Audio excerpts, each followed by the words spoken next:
A NL, que é uma companheira nossa, né, membro aqui do canal, ela está perguntando qual partido você vai se candidatar. Olha, eu fui convidado por alguns partidos e partidos muito importantes. Eu fui convidado pelo PT, o Edinho, o presidente nacional do PT, me convidou. Eu tive uma conversa excelente com ele. Depois, eu tive contato com algumas pessoas aqui do PT do meu estado, mas, assim, eu não quero me estender nesse assunto, mas não é o meu lugar. Não é o meu lugar. É e mesmo? Assim, não é o meu lugar. Não é o meu lugar. Não, mas olha, deixa eu só te falar. E vou lhe falar uma coisa, estender, viu? mas eu vou lhe dizer uma coisa. Eu fiquei eu fiquei surpreso. Eu achei que o PT era uma coisa e agora sim, acho que se Lula tiver muito trabalho na sua reeleição, o PT tem muita culpa nisso. Deixa eu te falar uma coisa. Você falou, eu acho que... Depois também tem pergunta, tá bom? Tu pergunta desde o começo da live. Sim, e pronto, falando aqui, por exemplo, eu tô pegando os links dele aqui, porque eu quero dizer o seguinte, que eu não sou uma pessoa de... Entenda o que eu quero te falar, tá? Eu sei que às vezes para o brasileiro médio compreender isso, que está preso a uma dualidade, onde só vê preto e branco, vermelho e amarelo, bem e mal, céu e inferno, eu não sou um cara da dualidade. Eu sou um cara que eu consigo enxergar que eu posso dialogar com pessoas ditas conservadoras e de direita, mas não tem nada a ver com ser bolsonarista, tá? Porque ser bolsonarista não é ser de direita. Entenda isso. O ser bolsonarista é ser um súdito de uma seita com um bezerro de ouro. Então, assim, o bolsonarista, não existe bolsonarista... como eu posso lhe dizer, moderado. O bolsonarismo, para mim, aos olhos da minha experiência pessoal, aos olhos da psicologia, aos olhos da história, ela é uma seita que é um misto de política ultra-radical com fascismo e fundamentalismo religioso. Então, assim, é algo realmente bizarro. O bolsonarismo, para mim, é sinônimo de destruição. Mas existem pessoas que, inclusive, são pessoas que votaram em Bolsonaro achando que poderia ser uma força política conservadora que estava mas ficaram extremamente decepcionados e estão hoje enclausurados em um lugar porque não é Lula, mas também não é bolsonarista. Agora, existem pessoas no campo do progressismo, no campo de centro, no campo do centro-esquerda e da esquerda que são maravilhosas. Olha, eu nunca fui, nem no tempo que eu era bolsonarista, eu fui tão acolhido por essas pessoas. Então, eu também consigo dialogar com pessoas que queriam a terceira via. E eu preciso estar no lugar do equilíbrio. E, para mim, o equilíbrio é no meio. E um partido, para mim, ele tem que me deixar à vontade para ser o que eu sou. Entendeu? Eu vou aqui, só para você entender a questão do PT, a pessoa responsável que poderia ter conversado comigo, de certo modo, não vou dizer que enviou, mas alguém muito ligado a ela teve uma conversa comigo. E ele me fez 3 perguntas que eu achei... Eu escutei porque é melhor ouvir do que ser, como a gente diz aqui no Nordeste, moco, sabe? É melhor ouvir do que ser moco. E a pessoa me fez 3 perguntas que eu fiquei assim, eu digo, rapaz, eu não acredito que ele me perguntou isso. Ele fez primeiro, ele me chamou para ter uma conversa com ele, e nesse lugar parecia que eu era um calouro.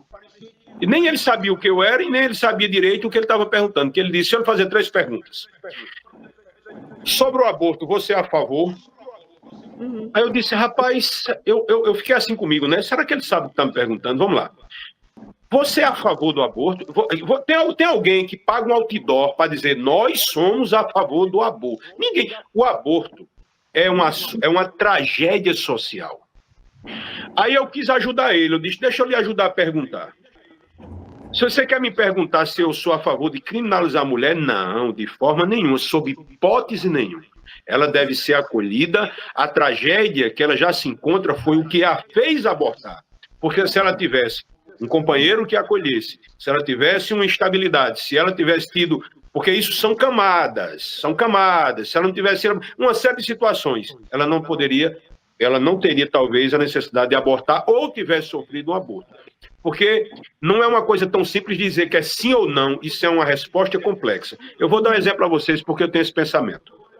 Eu tinha uma amiga, gente boa, olha, uma menina decente.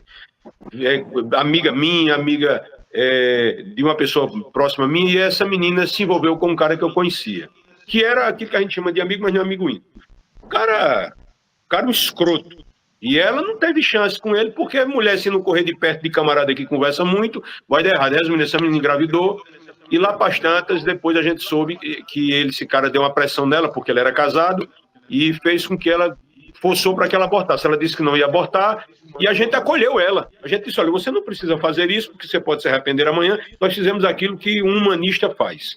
Não faltou assistência para ela, só para vocês terem ideia, viu? Só para vocês terem ideia. Depois do fato ocorrido, eu ainda consegui um emprego para ela aqui na prefeitura, para você ver o que é um acolhimento. Moral da história. E o casamento? Esse cara, o casamento? Não, o cara era casado, mas a menina não ele era. Era casado. Ele era casado. E essa menina foi, e depois chegou a notícia que esse cara foi lá, deu uma pressão nela, essa menina foi e provocou o aborto. Essa menina ficou entre a vida e a morte. E quando ela chegou entre a vida e a morte, eu soube porque a minha mulher falou, olha, fulana fez isso e aconteceu. Eu fui, minha mulher foi socorrer ela e eu fui no cara. Mas eu fui, assim, parece que eu tinha tomado o veneno da cobra coral. Eu digo, olha, se essa menina morrer, eu vou te quebrar eu vou chamar a polícia depois, mas eu vou te quebrar inteiro. Eu me lembro que eu cheguei num quarto de um hotel aqui, ele desorientado. Eu acho que esse cara gastou uns 50 mil reais no mínimo para pegar. Essa menina até hoje não voltou a menstruar. O que eu quero te falar é o seguinte, que isso é algo muito grave para você pegar, glamourizar. Tá? E eu sei que nas camadas A e B as coisas acontecem de forma diferente.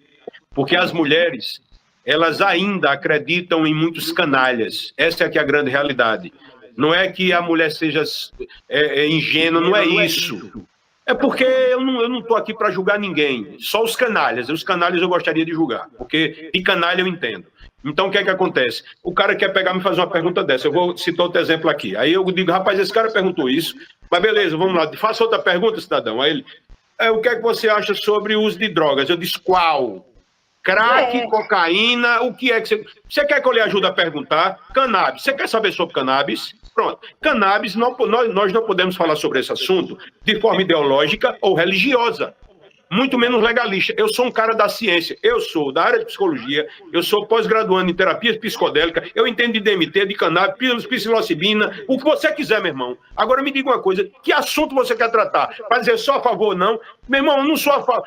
Vamos querer falar sobre drogas, qualquer pessoa leiga pode entrar aí. A tabela de danos, de drogas que criam danos. A pior que tem é o álcool. A gente vai falar sobre o álcool também.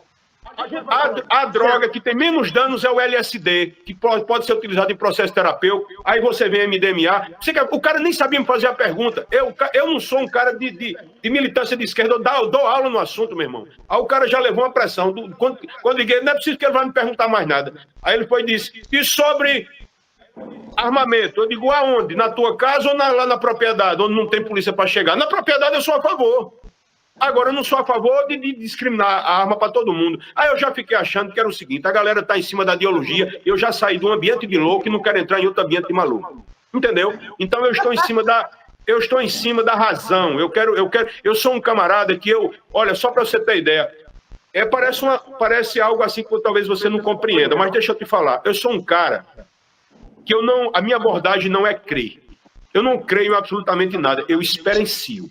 Porque quando você crê em algo, você estaciona. A minha abordagem, o que me move é sempre a pergunta. Os meus pensamentos e os meus questionamentos são sempre filosóficos, que é a mãe do todo conhecimento é a filosofia. Então eu gosto de perguntar. Então eu sou um camarada que, por exemplo, tem gente que acredita que só o Deus dele existe, então ele é ateu em relação aos outros. Eu não. Eu sou um camarada que eu tenho acesso ao conhecimento ancestral através das medicinas da ayahuasca. Eu sou um camarada que tem acesso à ciência da Jurema, que são a ancestralidade do meu estado. Eu gosto dos irmãos de matriz africana. Então eu sou um camarada pluro, eu sou uma pessoa universalista. Eu acho que tudo está conectado. E quem achar que nada está conectado, faça o seguinte, vamos começar a matar, a destruir as minhocas as abelhas e os beija-flor, que a gente vai ver o que é que a gente tem para comer daqui a 6 meses. Morre todo mundo de fome. Está tudo conectado. Então não existe nada apartado. Essa é a minha linha de pensamento em termos de que tudo está conectado. Então é por esse motivo que eu não me encaixo em ideologias que são utilizadas como cabo de guerra. Por exemplo, eu vou lhe falar uma coisa. Eu antes de ter um pensamento muito mais aberto nesse sentido, quando eu via falar em feminismo, isso faz parte da consciência coletiva que Carl Jung falava. Que nós temos arquétipos dentro da nossa mente e que vai criando já pré-seleção daquilo que a gente entende como algo. Mas, por exemplo, eu descobri que nem a turma da esquerda mesmo, profundamente, entende o que é feminismo, que é um pensamento filosófico de dignidade da mulher, dos direitos dela. Então, quando eu vejo, às vezes, algumas pessoas de direita falando de feminismo, eu digo, rapaz, não sabe o que está dizendo. Aí, do outro lado, alguém fala, eu também vejo que não sabe o que está dizendo. Então, o que é que acontece? Eu vou para o meio, onde as pessoas podem ouvir os dois lados. Esse, hoje, é a minha forma de enxergar a coisa. Agora, eu não tenho culpa se eu estou na fibra ótica e o camarada está no analógico. Eu não tenho culpa se eu estou a 10 mil metros e ele está viajando a 100 metros só. Eu não tenho culpa se eu estou a 1000 por hora e ele está a 100. Aí pronto, aí fica complicado.